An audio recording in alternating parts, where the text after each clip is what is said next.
As professionals, we spend our days designing the future, right? We're mapping out capabilities, technologies, and operating models with incredible detail. But what about the most critical blueprint of all, the one for ourselves? And that's a really powerful question, isn't it? We get so focused on shaping our organization's future, but we often forget to apply that same intentional design to our own professional growth. And that's the core idea we're diving into right now. And this leads us to this really fundamental paradox. We are masters of external design, but when it comes to our own internal architecture, well, we're often working without a plan. We have a missing blueprint. So think about it. On one side, you have the organization's blueprint. We're talking business capabilities, tech landscapes, operating models. We spend countless hours on this stuff. But then there's your blueprint. And this isn't about frameworks. It's about qualities like leadership presence, your ability to build trust and influence. These are the things that really shape outcomes, and they need just as much deliberate design. Okay, so how do we actually start building that personal blueprint? Well, it all begins with this powerful mindset shift called the act as if principle. It's all about moving your ideal self from some distant dream into your current everyday reality.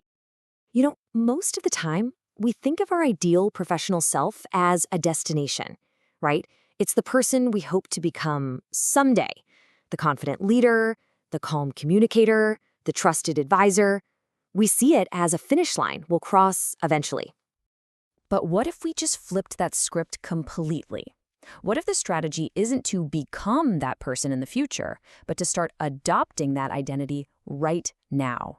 That is the absolute core of the act as if principle. You decide who you want to be, and you start being that person today. And let's be super clear here. This isn't about being fake or faking it till you make it. It's about consciously choosing to line up your behaviors today with the person you want to become. You're choosing to inhabit the qualities you want to cultivate, starting this very moment. So what does this actually look like day to day? Well, these aren't some huge, dramatic changes. They're small, intentional actions. So if your ideal self is a confident leader, you don't wait for a promotion to act like one. You show up with calm assurance in today's chaotic meeting. You hold eye contact in that really tough conversation. Every single small action reinforces the identity you're building. Now, of course, a huge part of acting as if means you're going to have to get comfortable with being uncomfortable. It means changing your relationship with fear, turning it from something that stops you into a tool that helps you grow. Because here's the reality. Every single time we dodge a challenging conversation or avoid a tough situation, yeah, we might feel some temporary relief. But what we're actually doing is shrinking our sphere of influence. We're telling ourselves there are lines we can't cross, and that absolutely limits our ability to lead. The goal isn't to somehow eliminate fear, that's not going to happen, but to reduce its power over you. And you do that with small, intentional steps. So, for example, instead of jumping right into that terrifying presentation to the senior leadership team, find a lower stakes version first. Maybe present the idea to your immediate team.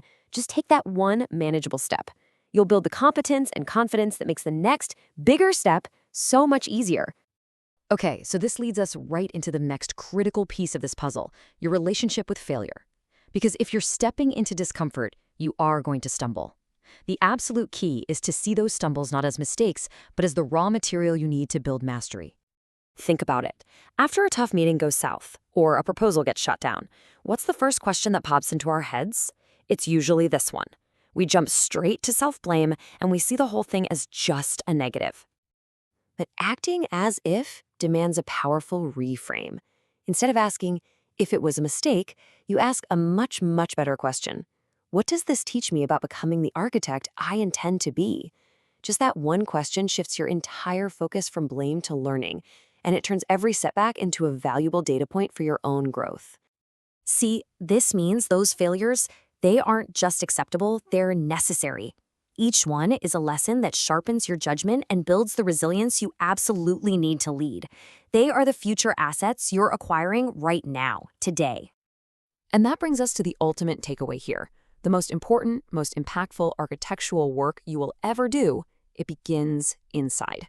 Building your own blueprint, your own internal architecture, that is the foundation for every single external success you will ever have. It's not about waiting for some new title or a future event. Your success tomorrow is a direct result of the mindset you choose to adopt, the small actions you take, and your willingness to learn from failure, all starting today. At the end of the day, the person you want to be isn't waiting for you somewhere down the road. You are building them right now. In this meeting, in the next email you write, in the next difficult conversation you choose to have. You are already becoming them, one intentional decision at a time.